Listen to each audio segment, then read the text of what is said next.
Hello, welcome back to the channel. Thank you ಯಾರೆಲ್ಲ ನನ್ನ ಚಾನಲ್ನ ಸಬ್ಸ್ಕ್ರೈಬ್ ಮಾಡಿದ್ದೀರಾ. ಇವತ್ತಿನ ಟಾಪಿಕ್, ನಿಮ್ಮ ಪರ್ಸನ್ ನಿಮ್ಮ ಬಗ್ಗೆ ಏನು ಹೇಳೋದಕ್ಕೆ ಬಯಸ್ತಾ ಇದ್ದಾರೆ, ಈ ಪ್ರೀತಿಯಲ್ಲಿ what he or she is feeling ಅನ್ನೋದ್ರ ಬಗ್ಗೆ ಈ ಒಂದು ಟಾಪಿಕ್. ಈ ಒಂದು ರೀಡಿಂಗ್ ನೀವು ಯಾವಾಗ ಫಸ್ಟ್ ಟೈಮ್ ಸ್ಕ್ರೀನ್ ಮೇಲೆ ನೋಡ್ತಿರೋ ಆವಾಗ ಇದು ರೆಸೊನೇಟ್ ಆಗುತ್ತೆ. ಆ್ಯಮ್ಯುಲೆಟ್ ಮತ್ತು ತಾಲಿಸ್ಮಾನ್ ಬಗ್ಗೆ ನಾನು ತುಂಬ ವೀಡಿಯೋಸ್ನ ಮಾಡಿದ್ದೀನಿ ಮತ್ತು ಕ್ಲಾಸ್ನೂ ಕಂಡಕ್ಟ್ ಮಾಡಿದ್ದೆ. ಈ ಸತಿ ಅಂದರೆ ಫೆಬ್ರವರಿ 23ರಿಂದ ಮಾರ್ಚ್ 3ರವರೆಗೆ ಇರುವಂತಹ ಈ ಒಂದು ಹೋಲಾಸ್ಟಕ್ ದಿವಸದಲ್ಲಿ ಈ ಒಂದು ಆ್ಯಮ್ಯುಲೆಟ್ನ ನಾನು ಚಾರ್ಜ್ ಮಾಡಿ ಕೊಡ್ತಾ ಇದ್ದೀನಿ. ನೀವು ನೋಡಬಹುದು, ಇದು ಬ್ಲ್ಯಾಕ್ ರೂಟೈಲ್ ಅಂದರೆ ವೈಟ್ ಕಲರ್ ಕ್ರಿಸ್ಟಲ್ ಇರುತ್ತೆ, ಅದರೊಳಗಡೆ ಬ್ಲ್ಯಾಕ್ ಲೈನ್ಸ್ ಇರುತ್ತೆ. ಸೊ ಹೆಸರೇ ಹೇಳೋ ಹಾಗೆ ಬ್ಲ್ಯಾಕ್ ರೂಟೈಲ್ ನಿಮ್ಮ ಜೀವನದಲ್ಲಿ ಇರುವಂಥ ಪ್ರಾಬ್ಲಮ್ಸ್ನ ರೂಟ್ ಸಮೇತ ಕಿತ್ತಾಕೋದಕ್ಕೆ ಇದು ಸಹಾಯ ಮಾಡುತ್ತೆ. ಅದಕ್ಕೇ ಇದನ್ನು ಬ್ಲ್ಯಾಕ್ ರೂಟೈಲ್ ಅಂತ ಅನ್ನುವಂಥದ್ದು.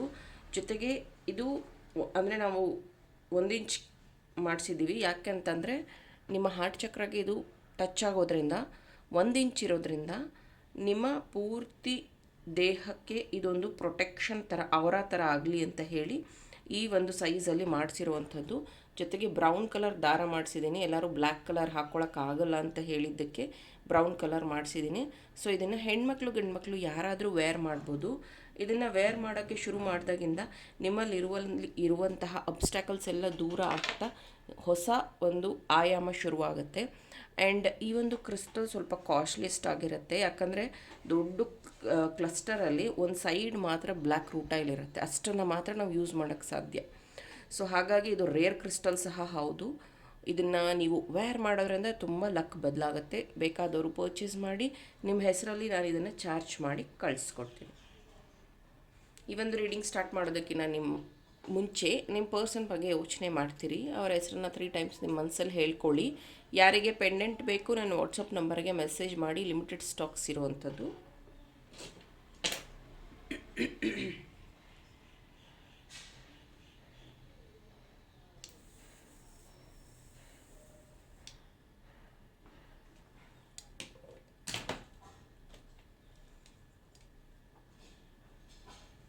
ಯಾಕಂದರೆ ಈಗ ಹೋಲಾಸ್ಟಕ್ ಇರೋದ್ರಿಂದ ಅಷ್ಟೊಂದು ಪಾಸಿಟಿವ್ ಆಗಿರೋದಿಲ್ಲ ನಿಮ್ಮ ಅವರ, ಹಾಗಾಗಿ ಸ್ವಲ್ಪ ಕ್ಲೆನ್ಸಿಂಗ್ ಮಾಡ್ತೀನಿ. Thank you.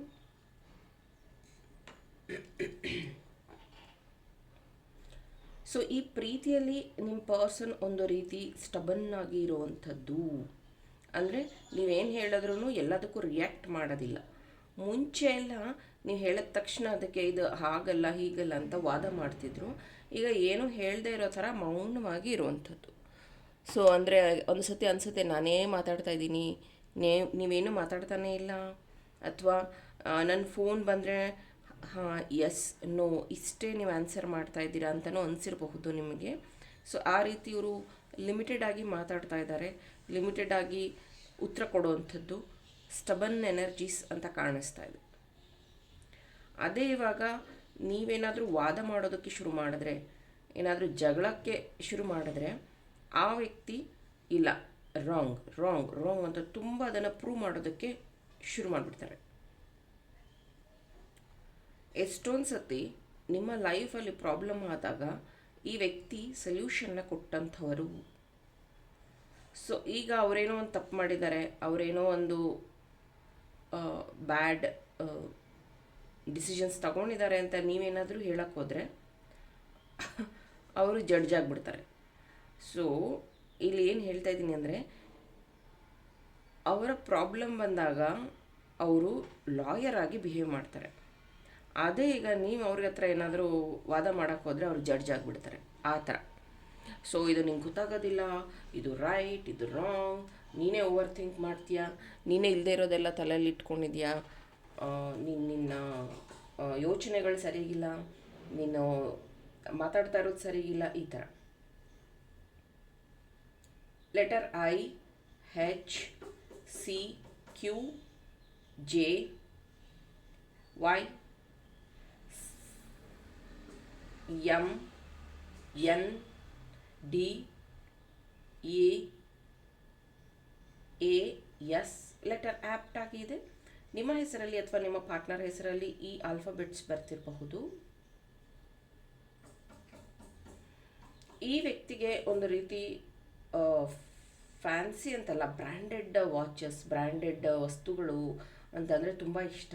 ಅದ್ರ ಬಗ್ಗೆ ಇವರು ತುಂಬ ಆಸಕ್ತಿ ತೋರಿಸ್ತಾರೆ. ಸೊ ಅದ್ರ ಬಗ್ಗೆನೇ ಇವರು ಒಂದು ರೀಸೆಂಟಾಗಿ ಯಾವುದೋ ಒಂದು ಪೋಸ್ಟ್ ನಿಮಗೆ ತೋರಿಸಿರ್ಬಹುದು. ಅಂದರೆ ಈ ಥರ ಒಂದು ನನಗೆ ವಾಚ್ ಬೇಕು ಅಥವಾ ಈ ಥರ ಒಂದು ಶರ್ಟ್ ಬೇಕು, ಸಮಥಿಂಗ್. ಸೊ ಆ ವ್ಯಕ್ತಿ ಅದನ್ನು ಮಾತಾಡುವಾಗ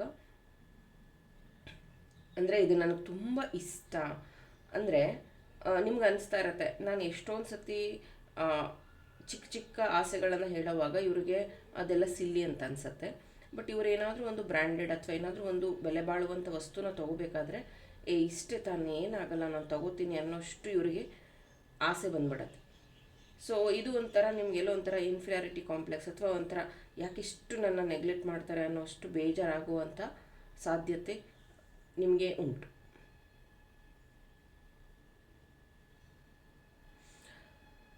ಇತ್ತೀಚೆಗೆ ನಿಮ್ಮ ಜೀವನದಲ್ಲಿ ಒಬ್ಬರು ವ್ಯಕ್ತಿ ಎಂಟರ್ ಆಗಿದ್ದಾರೆ. ಮೇ ಬಿ ನಿಮ್ಮ ಚೈಲ್ಡ್ಹುಡ್ಡಿಂದ ಆಗಿರಬಹುದು ಅಥವಾ ನಿಮ್ಮ ಪಾಸ್ಟ್ ಅಂದರೆ ಓಲ್ಡ್ ಎಕ್ಸ್ ಆ ಥರ ಇರಬಹುದು. ಸೊ ಅವರು ತುಂಬ ಒಳ್ಳೆಯ ರೀತಿಯಲ್ಲಿ ನಿಮ್ಮ ಜೊತೆಗೆ ಬಿಹೇವ್ ಮಾಡ್ತಾ ಇದ್ದಾರೆ. ಸೊ ಇಲ್ಲೇನೋ ಜಗಳ ಆಗ್ಬಿಟ್ಟಿದೆ, ಇಲ್ಲಿ ಪ್ರೀತಿಲೇನೋ ತೊಂದರೆ ಆಗಿದೆ ಅಂತಲ್ಲ, ಬಟ್ ಆ ವ್ಯಕ್ತಿ ನಿಮ್ಮ ಜೀವನಕ್ಕೆ ಎಂಟರ್ ಆಗಿದ್ದಾರಲ್ಲ, ಅವರು ತುಂಬ ಚೆನ್ನಾಗಿ ಮಾತಾಡ್ತಾ ಇದ್ದಾರೆ, ತುಂಬ ಚೆನ್ನಾಗಿ ನಿಮ್ಮ ಬಗ್ಗೆ ಕೇರ್ ತಗೋತಾ ಇದ್ದಾರೆ. ಆಮೇಲೆ ಓಲ್ಡ್ ಮೆಮೊರೀಸ್ ಬಗ್ಗೆ ಎಲ್ಲ ಅವರು ನೆನಪಿಸ್ತಾ ಇದ್ದಾರೆ. ಅಥವಾ ಈ ಸತಿ ನಾನು ಆ ಥರ ತಪ್ಪುಗಳನ್ನು ಮಾಡೋದಿಲ್ಲ, ಅಥವಾ ಈ ಸತಿ ನಮ್ಮ ಪ್ರೀತಿ ತುಂಬ ಚೆನ್ನಾಗಿರುತ್ತೆ, ಈ ಸತಿ ನೀನು ನನ್ನ ಹತ್ರ ಜಸ್ಟ್ ಮಾತಾಡ್ಕೊಂಡಿದ್ರೆ ಸಾಕು, ನೀನಿಲ್ಲದೆ ಇದ್ದಾಗ ನನಗೆ ನಿನ್ನ ವ್ಯಾಲ್ಯೂಸ್ ಗೊತ್ತಾಗಿತ್ತು, ಇಷ್ಟು ದಿನ ನೀನಿಲ್ಲದೆ ಇದ್ದಾಗ ನಾನು ತುಂಬ ಮಿಸ್ ಮಾಡಿಕೊಂಡೆ. ಈ ಥರ ಈ ವ್ಯಕ್ತಿ ನಿಮ್ಮನ್ನು ಮಾತಾಡಿಸ್ತಾ ಇರೋವಂಥದ್ದು, ಕೇರ್ ಮಾಡ್ತಿರೋವಂಥದ್ದು ಕಾಣಿಸ್ತಾ ಇದೆ. Again it's up to you ಈ ಒಂದು ಡಿಸಿಷನ್ಸ್ ಹೇಗೆ ತೊಗೋಬೇಕು, ಏನು ಮಾಡಬೇಕು ಅಂತ. ಇನ್ನು ಕೆಲವೊಂದು ಕೇಸಲ್ಲಿ ಆ ವ್ಯಕ್ತಿ ಮತ್ತು ಈ ವ್ಯಕ್ತಿ ಇಬ್ಬರು ಫ್ರೆಂಡ್ಸ್ ಅಂತ ಅನಿಸುತ್ತೆ. ಇದರಲ್ಲಿ ಇಯರ್ಫೋನ್ಸ್, ಇಬ್ಬರಲ್ಲಿ ಯಾರೋ ಒಬ್ಬರು ಇಯರ್ಫೋನ್ಸ್ನ ಜಾಸ್ತಿ ಯೂಸ್ ಮಾಡ್ತೀರಾ. ಇಯರ್ಫೋನ್ಸ್ ಯೂಸ್ ಮಾಡಿ ಹಾಡು ಕೇಳುವಂಥದ್ದು, ಅಂದರೆ ಮೇ ಬಿ ಡ್ರೈವ್ ಮಾಡಬೇಕಾದ್ರೂ ಹಾಡು ಕೇಳುವಂಥದ್ದು ಅಥವಾ ಕೆಲಸ ಮಾಡಬೇಕಾದ್ರೂ ಹಾಡನ್ನು ಕೇಳುವಂಥದ್ದು. ಸೊ ನನಗೆ ಇಯರ್ಫೋನ್ಸ್, ಬ್ಲೂಟೂತ್ ಆ ಥರ ಚಾನಲ್ ಆಗ್ತಿರೋವಂಥದ್ದು, ಕತ್ತಲ್ಲಿ ಯಾವಾಗಲೂ ಹಾಕ್ಕೊಂಡಿರುವಂಥದ್ದು, ಹಾಡು ಕೇಳುವಂಥದ್ದು, ಸ್ಪೆಷಲಿ ಕನ್ನಡ ಹಾಡುಗಳು, ಓಲ್ಡ್ ಸಾಂಗ್ಸ್ನ ಕೇಳೋವಂಥದ್ದು, ಅಥವಾ ನೀವು ಹಾಡ್ತೀರಾ ಅಂತ ಅನಿಸುತ್ತೆ. ಸೊ ಅವ್ರಿಗೆ ಬೇಜಾರಾದಾಗ ಅವರು ಒಂದು ಹಾಡು ಹೇಳುವಂಥದ್ದು, ಅಥವಾ ನಿಮಗೆ ಬೇಜಾರಾದಾಗ ನಿಮ್ಮನ್ನು ಮನವೊಲಿಸೋದಕ್ಕೆ ಅವರು ಯಾವುದಾದ್ರೂ ಕನ್ನಡ ಸಾಂಗ್ನ ಹೇಳಿ ನಿಮ್ಮ ಮನಸ್ಸನ್ನು ಚೇಂಜ್ ಮಾಡೋವಂಥದ್ದು.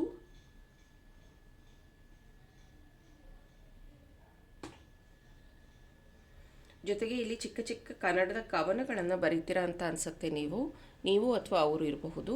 ಸೊ ಅದು ಸರಿನಾ ತಪ್ಪಾ, ಹೇಗಿದೆ ನೋಡು, ಚೆನ್ನಾಗಿದೆಯಾ ನೋಡು, ಈ ಥರ ಕರೆಕ್ಷನ್ಸ್ ಮಾಡಿಸುವಂಥದ್ದು ಕಾಣಿಸ್ತಾ ಇದೆ. ಈ ಒಂದು ವ್ಯಕ್ತಿ ಹೇಗೆ ಅಂದರೆ ಅವ್ರ ಲೈಫಲ್ಲಿ ತುಂಬ ಸ್ಪೀಡಾಗಿ ಎಲ್ಲದನ್ನು ಪಡ್ಕೋಬೇಕು ಅನ್ನೋ ಒಂದು ಆಸೆ. ಅಂದರೆ ಬೇಗ ನಾನು ಕಾರ್ ತೊಗೋಬೇಕು, ಮನೆ ಕಟ್ಟಬೇಕು, ಗೌರ್ಮೆಂಟ್ ಜಾಬ್ ಆಗಬೇಕು, ನಾನು ಅಲ್ಲಿಗೆ ಹೋಗಬೇಕು, ಇಲ್ಲಿಗೆ ಹೋಗಬೇಕು, ತುಂಬ ಅಂದರೆ ಕಂಟಿನ್ಯೂಸ್ ಅವ್ರ ಮೈಂಡ್ ಕ್ಲಟರ್ ಆಗಿರುತ್ತೆ. ಒಂದಾದ್ಮೇಲೆ ಒಂದು ಯೋಚನೆ ಮಾಡ್ತಾನೆ ಇರ್ತಾರೆ. ಸ್ವಲ್ಪ ಪೇಷನ್ಸ್ ಕಮ್ಮಿ. ಅದೇ ರೀತಿ ವಾದ ಮಾಡಬೇಕಾದ್ರೆ ಅವ್ರ ತಪ್ಪು ಅಂತ ಒಂದು ಸತಿ ನಿರ್ಧಾರ ಮಾಡಿಬಿಟ್ರೆ ಮುಗೀತು. ನೀವೇನೇ ವಾದ ಮಾಡಿದ್ರು, ಏನೇ ನಿರ್ಧಾರ ತೊಗೊಂಡ್ರು ಅವರು ಬದಲಾಗೋದೇ ಇಲ್ಲ. ಅಷ್ಟು ಠಾನ್ಲಿ ಅಂತಾರಲ್ಲ, ಆ ಥರ ತುಂಬ ಸ್ಟ್ರಾಂಗ್ ಆಗಿ ಆ ಒಂದು ಮಾತಲ್ಲೇ ನಿಂತ್ಕೊಂಡು ಬಿಡ್ತಾರೆ. ಫ್ರೆಂಡ್ಸ್, ಫ್ಯಾಮಿಲಿ ಅಂದ ತಕ್ಷಣ ಈ ವ್ಯಕ್ತಿ ಸಹಾಯ ಮಾಡೋದು ತುಂಬ ಜಾಸ್ತಿ, ಓಡ್ ಹೋಗ್ಬಿಡ್ತಾರೆ. ಅದೇ ಈಗ ನೀವೇನಾದರೂ ಕಷ್ಟದಲ್ಲಿದ್ದೀನಿ ಅಂತಂದರೆ, ಹಣದ ಸಹಾಯ ಬೇಕು ಅಂದರೆ ಈ ವ್ಯಕ್ತಿ ಸ್ವಲ್ಪ ಯೋಚನೆ ಮಾಡೋದು, ಹಿಂದೆ ಮುಂದೆ ನೋಡುವಂಥದ್ದು, ಅಷ್ಟಾಗಿ ನಿಮಗೆ ಸಹಾಯ ಸಿಗದೇ ಇರುವಂಥದ್ದಾಗಿದೆ. ಮೇ ಬಿ ನೀವು ಇವರು ರಿಲೇಷನ್ನಲ್ಲಿ ಇರಬಹುದು, ಅಂದರೆ ರಿಲೇಷನ್ಸ್ ಅಂದರೆ ಸಂಬಂಧಿಗಳು, ಆ ಥರ ರಿಲೇಷನ್ನಲ್ಲಿ ಇರಬಹುದು. ಹಾಗಾಗಿನೇ ಇವರು ಸ್ವಲ್ಪ ನಿಮ್ಮ ಬಗ್ಗೆ ಎಲ್ಲ ಡೀಟೇಲ್ಸ್ ಮುಂಚೆನೇ ಗೊತ್ತಾಗುವಂಥದ್ದು. ಮತ್ತು ಇವರು ನಿಮ್ಮನ್ನು ಚೈಲ್ಡ್ಹುಡ್ಡಿಂದ ನೋಡಿರಬಹುದು.